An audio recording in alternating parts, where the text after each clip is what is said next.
ठरलं तर मग या मालिकेच्या आजच्या भागामध्ये महिप्त जो आहे, जो एक्स्पोमध्ये आलेला असतो, तो खूप खुश असतो. तो साक्षीला घेऊन एक्स्पोला आलेला आहे. त्याला खूप छान वाटत असतं. फायनली हे सगळं जे काही घडत असतं त्याला खूप भारी वाटत असतं, कारण वेगदाच प्रियाने आपलं काम केलेलं आहे आणि आपण आता यामध्ये निवांत राहिलं तरी काही हरकत नाही असं महिप्तला वाटत असतं. परंतु महिप्त हा अल्पमिलाप म्हणत इकडे प्रतापशी हात मिळवायला जात असतो आणि तेव्हा मात्र अर्जुन तिथे येतो आणि मग महिप्तच स्वागत करू लागतो. म्हणजे महिप्तला सांगू लागतो की हे बघ, मी आलेलो आहे आणि काय हात मिळवायचेत ना ते माझ्यासोबत मिळव. तेव्हा मात्र महिप्तच तोंड जे आहे ना ते पाहण्यासारखं झालेलं असतं, कारण महिप्तला तर प्रियाने सांगितलेलं असतं मी तुमचं काम केलेलं आहे, पण अचानकीत हा जो काही गोंधळ झालेला असतो त्यामुळे महिप्तची मात्र नाचक्की झालेली असते आणि महिप्त रागाच्या भरात आता प्रियाला घेऊन येतो आणि प्रियाला म्हणू लागतो, चिचुंद्रे जी बोलत असतेस ना तू त्यामुळे एक गोष्ट लक्षात ठेव, आता तू जे काही केलेल आहे आणि तो अर्जुन सुभेदारीत आलेला आहे आणि त्याने जर काही राडा घातला तर गाठ माझ्याशी आहे, एवढं लक्षात ठेवायचं आहे असं म्हणत महिप्त जो आहे तो भयानक असा चिडलेला असतो आणि तो प्रियाला दारू पाजत असतो. त्याचबरोबर इकडे पाहायला मिळतं की अर्जुन आणि सायली गेटवर वर्ण उडी मारून महिप्तच्या घरात घुसलेले आहे आणि त्याचबरोबर ते म्हणतात, इथपर्यंत आलो, आता पुढचं काम ही व्यवस्थित झालं पाहिजे असे एकमेकांबरोबर बोलत असतात. त्यानंतर अर्जुन सायलीला आता साक्षीच्या रूममध्ये जायचं असतं. साक्षीचे रूम कुठे आहे हे सायलीला चांगलंच माहिती असतं, कारण चैतन्याच्या एंगेजमेंटच्या वेळेस सायली त्या रूममध्ये गेलेली होती आणि याचबरोबर आत्ताही तिने त्या रूममध्ये गेलेली होती. त्यामुळे मागच्या बाजूने ते चढून वरती खिडकीतून आता त्या रूममध्ये एंटर होत असतात. जेव्हा या सर्व गोष्टी घडत असतात तेव्हा मात्र अर्जुन आणि सायली एकमेकांची साथ देत अगदी खिडकीतून उडी भरून साक्षीच्या रूममध्ये ते आलेले आहे आणि अर्जुन सायलीला म्हणतो की इथपर्यंत आलो, आता पुढचं. तेव्हा सायली म्हणत असे की आता जोपर्यंत आपल्याला पुरावा सापडत नाही तोपर्यंत आपण इथून जायचं नाही असं अर्जुन आणि सायलीने ठरवलेलं आहे. दोघांनी ठरवले की आता ठरलं तर मग म्हणत त्यांनी या कामगिरीला सुरुवात केलेली आहे. अर्जुन आणि सायली आता दोघेही कामगिरीला सुरुवात करत आहे. त्यांना पुरावा कसा मिळणार हे आपल्याला पुढे पाहायला मिळणार आहे. त्यासाठी प्रेक्षकांनो हा व्हिडिओ शेवटपर्यंत पहा. त्याचबरोबर चॅनलवरती नवीन असाल तर चॅनलला सबस्क्राईब करा, व्हिडिओला लाईक करा. इकडे अर्जुनला फोन आलेला आहे रविराजांच्या. रविराज सांगत आहे की अर्जुन, प्रतिमाची तब्येत अचानक बिघडलेली आहे, तू सायलीला घेऊन ये. अर्जुन चावी आणायला आतमध्ये गेलेला आहे. इकडे सायलीला काळजी वाटत आहे. अचानक प्रतिमात त्यांना काय झालं, अचानक हे सगळं काय घडलेलं आहे या गोष्टींचा विचार आता सायली करत आहे.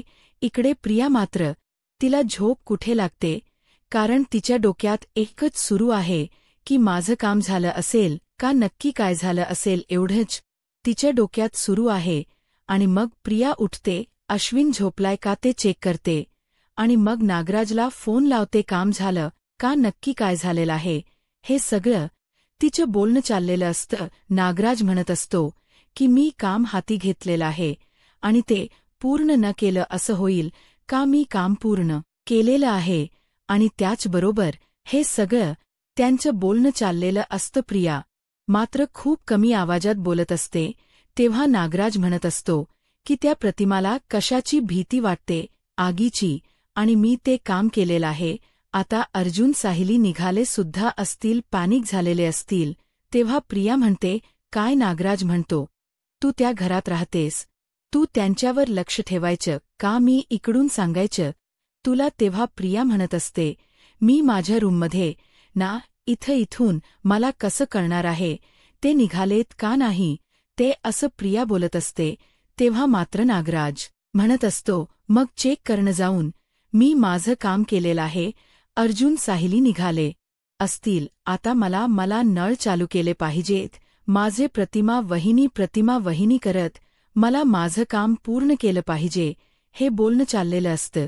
त्यासोबतच इकडे पाहायला मिळतं ते म्हणजे हे सगळं जे काही घडत असतं तेव्हा मात्र इकडे नागराज जो आहे तो बोलत असतो. नागराजच असं म्हणणं आहे की काहीही झालं तरीही आत्ता हे सगळं काम जे आहे ते व्यवस्थित पद्धतीने झालं पाहिजे असं नागराजला वाटत असतं आणि त्यासाठीच नागराजच हे सगळं बोलणं चाललेलं आहे. त्यानंतर नागराज प्रियाला म्हणत असतो की आता तू फोन ठेव, मला जाऊन तिकडे बघायला पाहिजे काय झालेलं आहे ते, कारण वहिनींची तब्येत बिघडलेली आहे.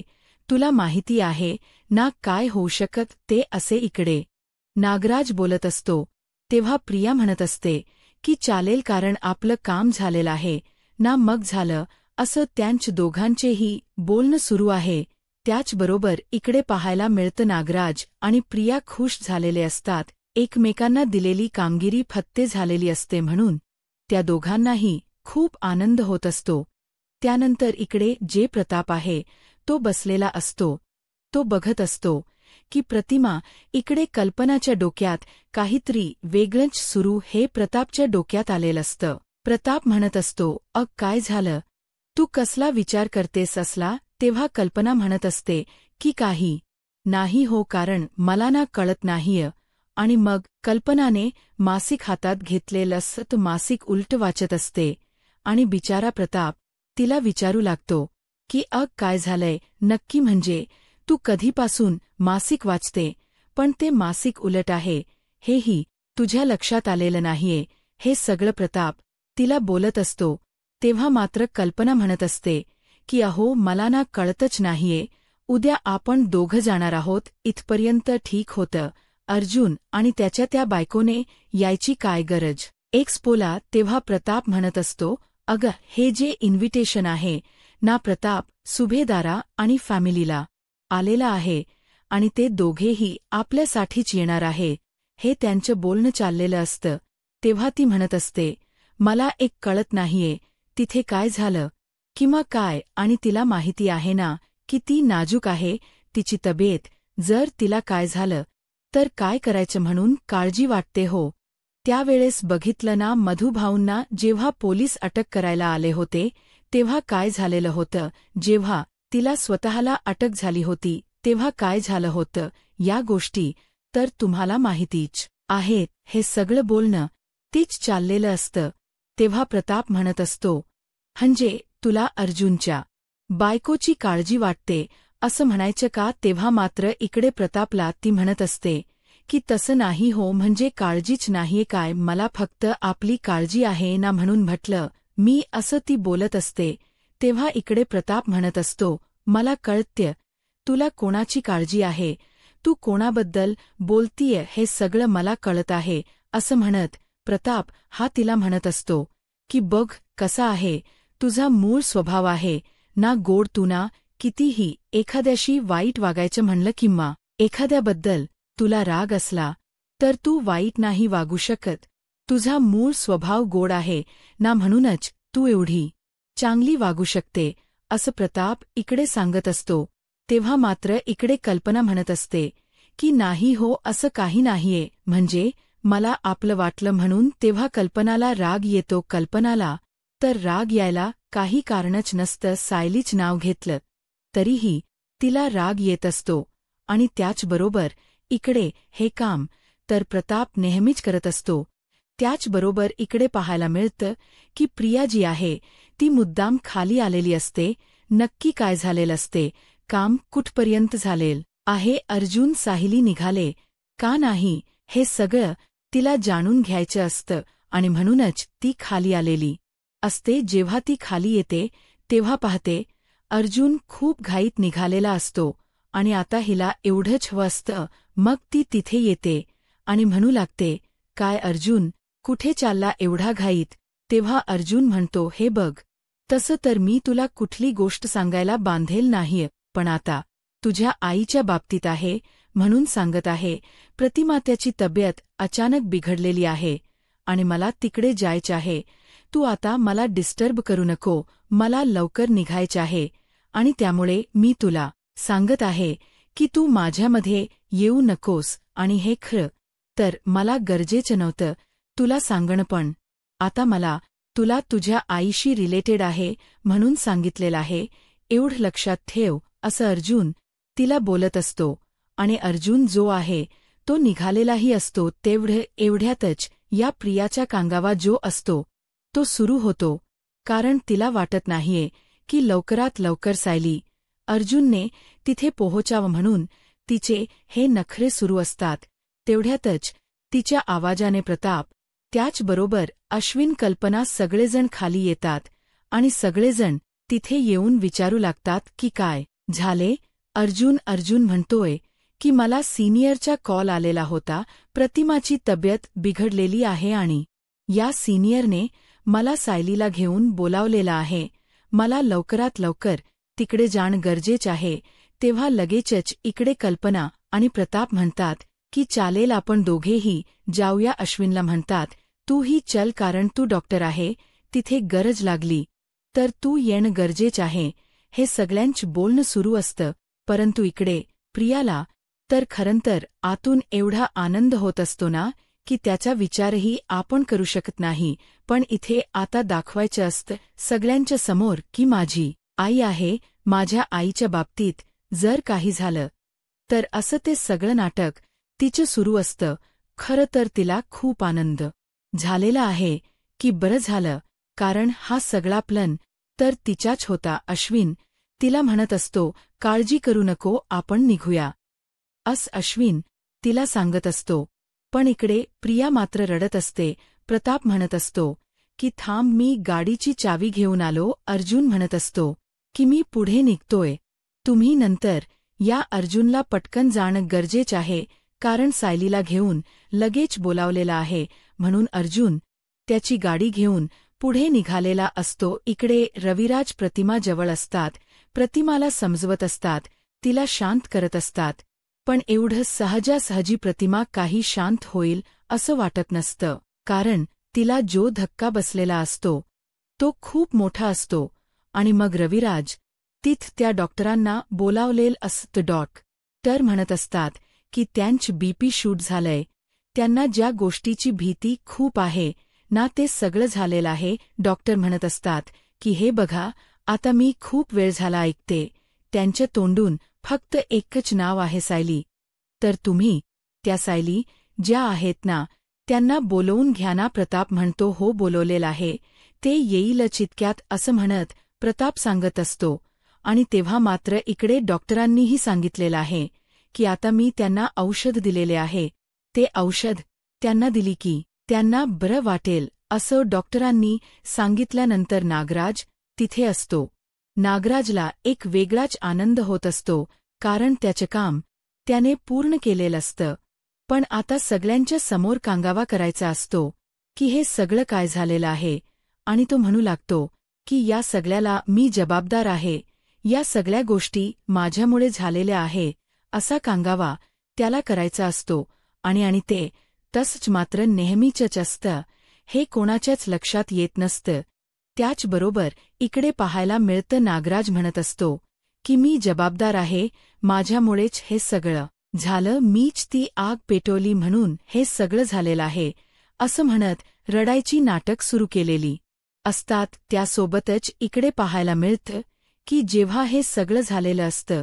तेव्हा रविराज मात्र शांत करत असतो पण प्रतिमा काही गेल्या शांत होतच नसते प्रतिमा म्हणत असते की हे सगळं सायली एवढंच तीच सुरू असतं आता सायलीला तर बोलावलेलं आहे पण सायली आलेली असते जेव्हा सायली येते आणि सायली प्रतिमाच्या जवळ जाते तेव्हा मात्र इकडे प्रतिमाच्या जवळ सायली जाणार असते तर प्रियामध्ये येते आणि सायलीला अडवते आणि प्रियाही प्रतिमाच्या शेजारी जाऊन बसते आई तुला काय झालं आली तुझी मुलगी आली असं म्हणत ती प्रतिमाशी बोलत असते सगळेजण तिथे असतात आणि हे प्रियाच जे काही नाटकी वागणं असतं ते सुरू असतं कारण आता आईची किती काळजी आहे हे तिला दाखवायचं असतं तिलाही माहिती आहे जोपर्यंत सायली जवळ जाणार नाही तोपर्यंत काहीही घडू शकत नाही ही चांगलंच तिला माहिती आहे. पण डॉक्टर सगळे घरातले तिथे पाहत असतात आणि प्रतिमाला सायलीची गरज आहे आणि सायलीला न जाऊ देता प्रिया जी आहे ती आता तिथे गेलेली आहे आणि त्याचबरोबर ह्या सगळ्या गोष्टी घडत असतात. त्यासोबतच इकडे पाहायला मिळतं ते म्हणजे जेव्हा हे सगळं चालू झालेलं असतं तेव्हा मात्र इकडे सगळेजण तिथं असतात. अश्विन डॉक्टरांना घेऊन आता निघत असतो. डॉक्टरांनी यांनी सांगितलेलं असतं की हे प्रिस्क्रिप्शन मी दिलेलं आहे आणि त्यांचं बीपी शूट आऊट झालो तर बाकी ठीक आहे आणि आता त्यांना बरं वाटेल हेही सांगितलेलं असतं. नागराज तिथे असतो. प्रियाच हे जे नाटकी वागणं चाललेलं आहे ते नागराजलाही लक्षात येत असतं आणि त्याचबरोबर प्रिया म्हणत असते की माझी आई आहे आणि मी माझ्या आईच्या जवळ थांबले तरच ती बरी होणार आहे असं लहान मुलींसारखं ती ओरडत असते. इकडे सगळेजण पाहत असतात. सायली ही पाहत असते. अर्जुन म्हणत असतो की ती मूर्ख मुलगी आहे, आपल्या आईची तब्येत ठीक नाहीये. ते आई तिथे सायली करत आहे आणि हिला मात्र हिच पडलेलं आहे. हिला फक्त एवढंच आहे डोक्यात की मी काय हिला सायलीला तिथे जाऊ देणार नाही. खरं तर आता स्वतःहून तिने सायलीला तिथे जाऊ दिलं पाहिजे असं सगळ्यांनाच वाटत असतं. परंतु प्रिया मात्र ते करत नसते कारण प्रियाला ते वाटतच नाहीये. प्रियाला फक्त एवढंच वाटत की ठीक आहे ना, आता आई जशी आहे तशी राहू दे, तिला कुठे फरक पडतो कारण तीन तर हे सगळं करायला लावलेलं आहे. पण आता सगळ्यांच्या समोर दाखवलं पाहिजे ना की मला माझ्या आईची किती काळजी आहे. हे सगळं तीच चाललेलं असतं. तेव्हा मात्र अर्जुन रविराज सगळेजण पाहत असतात. सगळ्यांना धक्का बसलेला असतो. प्रियाच हे जे काही वागणं चाललेलं आहे ती गोष्ट मात्र कोणालाच पटलेली नसते आणि सगळेजण तिथे असतात. सगळेजण म्हणत असतात की हे काय घडतंय कारण ह्या मुलीला कितीही समजवलं तरीही ती ऐकतच नाहीये. आता प्रतिमा तिथे सायली करत आहे. प्रताप त्याचबरोबर कल्पना रविराज या सगळ्यांच्या डोक्यात ही गोष्ट चालू असते की आता प्रियाला तिथून उठणं गरजेचं आहे, सायलीला तिथे जवळ बसू देणे गरजेचं आहे. पण हे मात्र प्रिया अजिबात करणार नसते.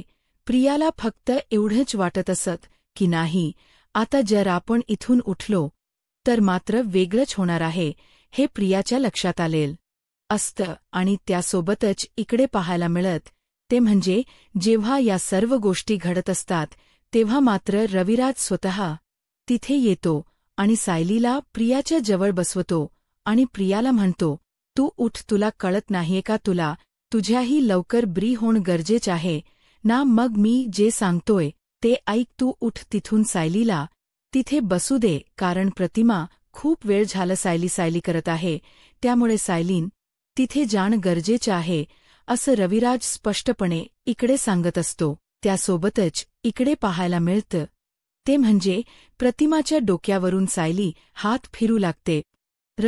प्रतिमा माता मी आले असं म्हणत सायली प्रतिमाच्या डोक्यावरून हात फिरवते, तिला शांत करण्याचा प्रयत्न करत असते.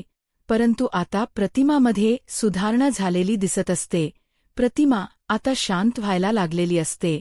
हे सगळ्यांच्या लक्षात आलेलं असत. नागराज त्याचबरोबर प्रिया यांनाही माहिती असत की हेच होणार आहे, पण त्यांना कांगावा करायचा असतो म्हणून त्यांनी ह्या गोष्टी केलेल्या असतात. इकडे आता प्रिया बाहेर येते आणि महिप्तला कॉल करते. महिप्त म्हणतो, आज चितुंद्रेने ठरवलेलंच आहे, काहीही झालं तरीही मी आता मला झोपू द्यायचंच नाही. मपत म्हणतो, तू काही ठरवल्या का, आज मला झोपू द्यायचं नाही. ते म्हणजे तुझं हे सगळं काय चाललेलं आहे असं महिप्त बोलत असतो. तेव्हा मात्र प्रिया म्हणत असते, काय चालले म्हणजे, मी कुठे काय गेलेलं आहे, माझं काम मी करत आहे आणि तुम्हाला ते सांगायला फोन केलाय, आता बिंदास्त रहा. आणि इकडे तो म्हणत असतो की चिचुंद्रेने काम केलं ठीक आहे, आज काय वाईट बोलत नाही, असंच जरा कुरतडत जा पोती, कुरतड्याची काम करत जा. प्रिया म्हणत अस कौतुक करताना, तर जरा नीट करत जा असंच प्रिया त्याला बोलत असते. तेव्हा मात्र इकडे जो महिप्त असतो तो मात्र म्हणत असतो की हो बरोबर आहे असं महिप्तच चाललेलं असतं. त्यानंतर आपल्याला पाहायला मिळतं की जेव्हा या सर्व गोष्टी घडत असतात, सगळेजण तिथे बसलेले असतात, कोणी टेबलवरती कुठेतरी डोक ठेवून झोपलेलं असतं. आता पहाट झालेली असते आणि सगळेजण तिथे असतात आणि तेव्हा सुमन सगळ्यांसाठी चहा कॉफी घेऊन येते. तेव्हा नागराज कुठे आहे विचारल्यानंतर नागराज आंघोळ करतो हे सुमन सांगते. आणि तन्वी कुठे आहे तर तन्वी तिच्या रूममध्ये झोपली. इकडे प्रतापला धक्का बसतो, रविराजला धक्का बसतो. आपल्या आईची तब्येत एवढी बिघडलेली आहे आणि ही मुलगी चक्क धाराढूर झोपलेली आहे. या गोष्टीचा धक्का